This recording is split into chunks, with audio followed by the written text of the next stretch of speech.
Vietnam is a pretty great place to live, but there's definitely a few things that I don't like about living here. For the last 6 weeks, they've been building a house right next door to me, so construction noises all day. Banging and drilling. No matter where you live, there's a good chance there's going to be some construction going on. It's 7:30 a.m. Drilling starts.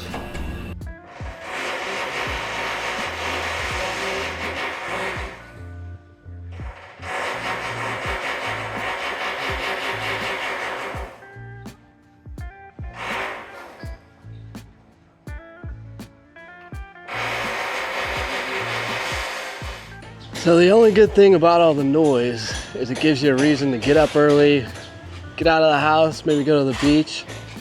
So I can't be mad at these people. They're just trying to make a living.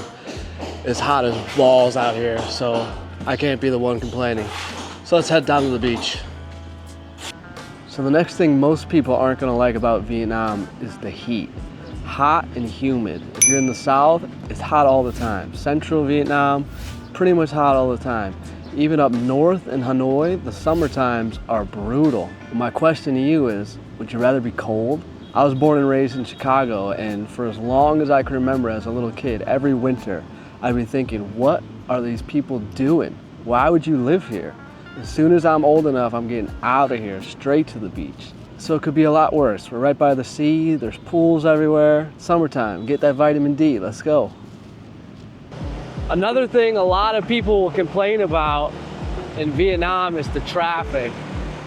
So I'm living in Da Nang now, and it's nothing like it was in Hanoi or Ho Chi Minh. It can just get completely out of control. But even in Da Nang, if I'm driving around in the city during rush hour, it can still get a little chaotic. There's pretty much no rules. Whatever rules there are, nobody follows the rules. There's a lot of busy intersections that have no lights. So you just gotta kind of always be paying attention and just try to cross and not get hit anybody. Even lights, a lot of people run the lights, don't even slow down. So even if you got a green light, you gotta really pay attention. So pretty much just always gotta be on your toes, be paying attention, probably not talking to a camera like I am now. One of the most annoying things is just so much unnecessary beeping. But like everything else, you get used to it. I don't even notice the beeping until I go to a place like Chiang Mai, Thailand, for example, where nobody beeps. So you get there and it just feels so quiet, like you're missing something. Then you realize, oh, nobody's beeping. So nice.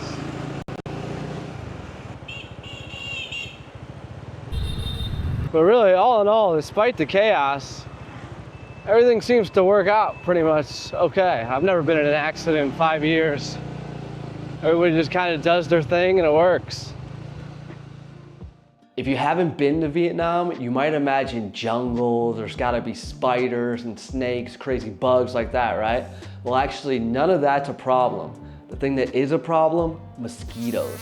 There's mosquitoes everywhere in Vietnam. I've actually had dengue fever twice since I've lived here for 5 years. If you don't know, dengue fever is a virus that you get from mosquito bites. So everyone in Vietnam will have these electric rackets. You can run around your house swatting and buzzing mosquitoes.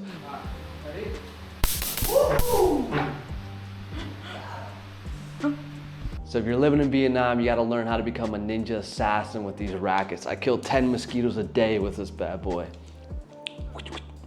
So if you're gonna be living in a country long-term, obviously you should try to learn the language, right?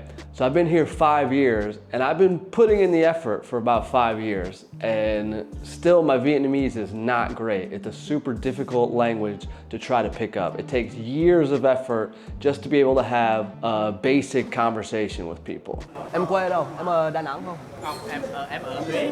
Huế? À. Đà Nẵng trong 2 năm. Em không có giọng Huế. Đúng rồi. Bình thường người ở Huế có giọng rất khó để hiểu cả người nước ngoài. So the grammar and the vocabulary is pretty straightforward, but the thing that really gets you is the pronunciation and the tones. So why don't we let somebody that actually speaks Vietnamese break this down for us? Welcome to the class. So we have 5 different tones in Vietnamese. So for example, we have da, like no tone, da, like go up, da, Go a little bit down.